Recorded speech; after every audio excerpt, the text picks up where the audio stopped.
Hello, it's day 13 of my October horror movie marathon fest, which means it's October 13th, and I believe I have the date correct this time, unlike yesterday. Anyway, so it's my 13th movie, and I watched Intruder. That's my alarm.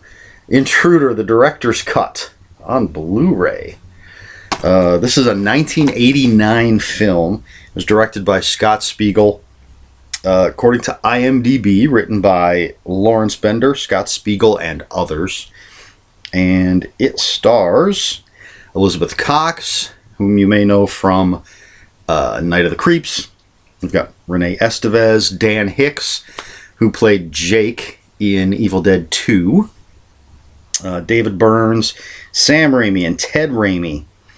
And a bunch of other people, and there's even a cameo by Bruce Campbell, and I'm not giving anything away because it's right there in the opening credits. So, that not the cameo itself, but the fact that he's in the movie is in the opening credits. And what you have with Intruders is a good old-fashioned ish slasher-ish movie. Basically, we follow the night crew of a supermarket, and they're being picked off one by one. That's it. I mean, it's a slasher-ish film, so what else do you need to know? I really enjoyed this. This is actually the first time I've seen this movie. I am saying a lot in this video. I'm going to try to correct that. No, just kidding. That one was a gimme. So, this is a low-budget movie with high-budget special effects people working on it, although they weren't high-budget back then. This is another one with Greg Nicotero, Howard Berger, and Robert Kurtzman, K&B guys, in the house, doing wonderful gore effects. Not the greatest, but pretty good for the time and the budget. See, there we go again. Performances are there. It's, again, a low-budget, late 80s horror movie. Some of the performances are a little weak. The rest are okay. There's no super outstanding, amazing performances in this film, but that's fine. The, you know what? Screw it. I'm just going with it. As I said, the effects are pretty cool. Some really nice kills in this movie.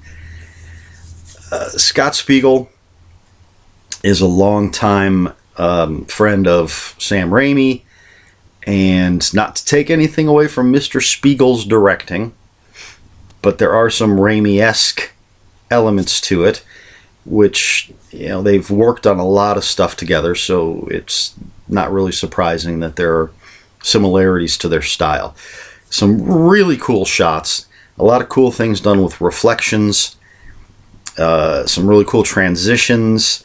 There's this great shot where the camera is looking up through a rotary phone.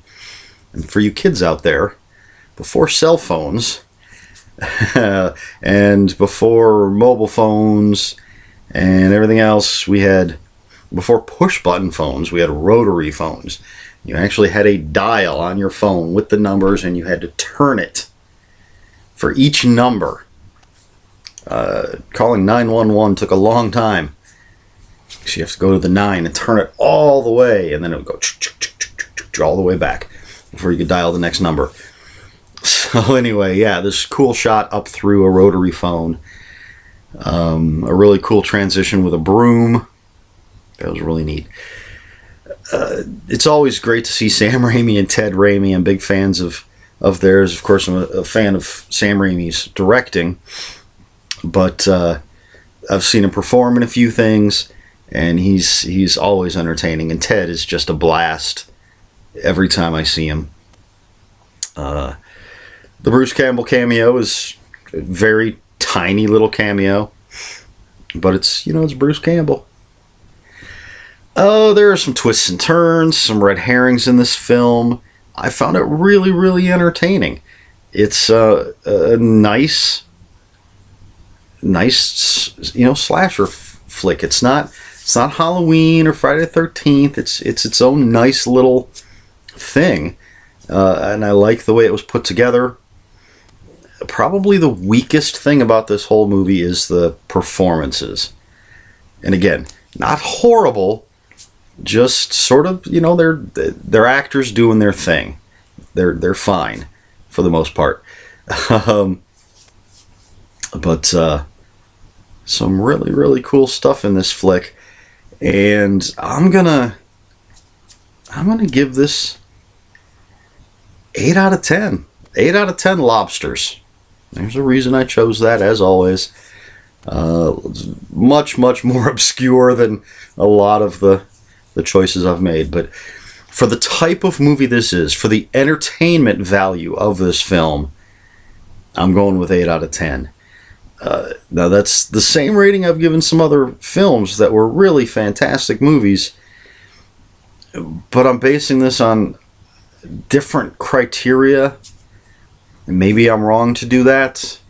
I don't know, but for sheer entertainment, ingenuity, cleverness, as far as the directing goes, like I said, there's a lot of really cool stuff.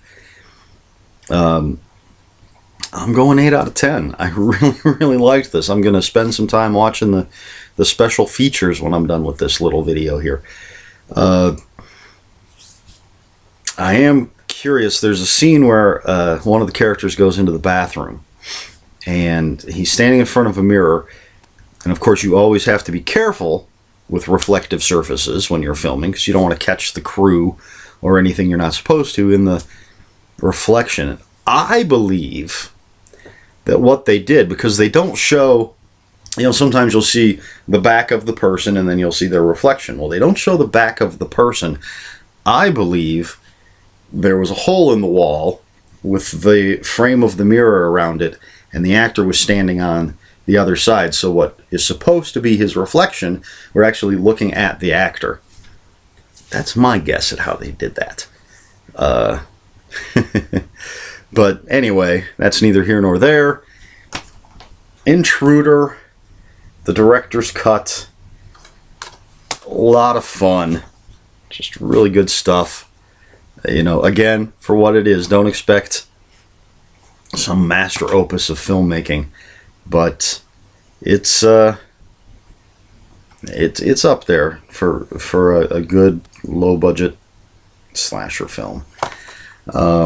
So there you have it. That's day 13 of October's Horror Movie Marathon Fest. I'm Eric Smith, and I will see you tomorrow.